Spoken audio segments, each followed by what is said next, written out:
ام المومنین سیدہ عائشہ رضی اللہ تعالیٰ عنہ فرماتی ہیں کہ ایک دن حضور کا دریا رحمت جوش میں تھا اور حضور نے فرمایا عائشہ جو مانگنا ہے مانگ لو۔ میں نے عرض کی یا رسول اللہ اگر آپ اجازت دیں تو میں اپنے باپ حضرت ابو بکر صدیق رضی اللہ تعالیٰ عنہ سے مشورہ نہ کر لوں کہ میں نے کیا مانگنا ہے؟ تو فرمایا کہ جاؤ مشورہ کر لو، مشورے کی اجازت بھی ہو گئی۔ میں اپنے والد گرامی کی خدمت میں حاضر ہوئی اور کہا کہ دریائے رحمت جوش میں ہے اور رحمت کا باڑا برس رہا ہے۔ حضور نے فرمایا عائشہ جو مانگنا ہے مانگ لو، یہ اتنا سنہری موقع ہاتھ آیا ہے تو میں چاہتی ہوں کہ کوئی مانگوں تو اہم شے مانگوں، تو آپ کی خدمت میں حضور سے اجازت پا کے حاضر ہوئی ہوں، مجھے بتایا جائے کہ میں حضور سے کیا مانگوں تاکہ کوئی چھوٹی چیز نہ مانگوں بڑی چیز مانگوں۔ تو حضرت ابو بکر رضی اللہ تعالیٰ عنہ نے فرمایا کہ بیٹا حضور سے جا کے کہنا کہ معراج کی خلوت خاص میں اللہ نے آپ سے جو راز کی باتیں کی تھی ان باتوں میں سے ایک بات بتا دو۔ مانگا بھی تو علم مانگا، اور عائشہ میرے سے وعدہ کرو جو حضور بتائیں مجھے بھی آ کے بتانا ہے۔ ام المومنین حاضر خدمت ہو گئیں۔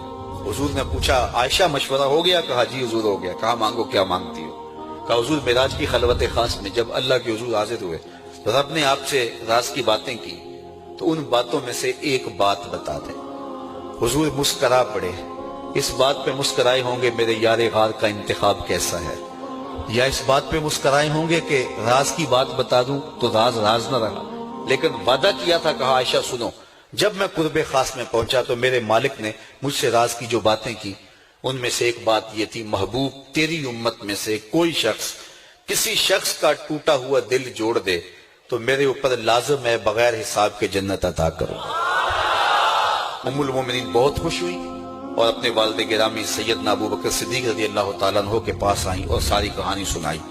بہت خوش تھی، لیکن حضرت ابو بکر صدیق رضی اللہ تعالیٰ عنہ نے سنا تو رونے لگے۔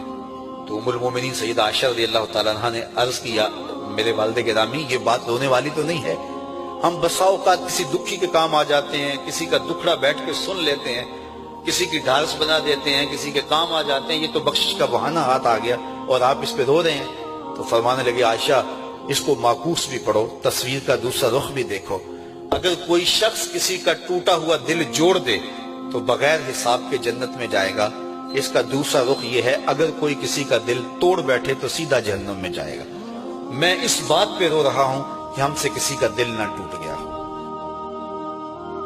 حضور نے فرمایا اللہ اس شخص کے چہرے کو تر و تازہ رکھے جس نے میرے سے کوئی حدیث سنی، پھر جیسے سنی اس کو ویسے آگے پہنچا دیا۔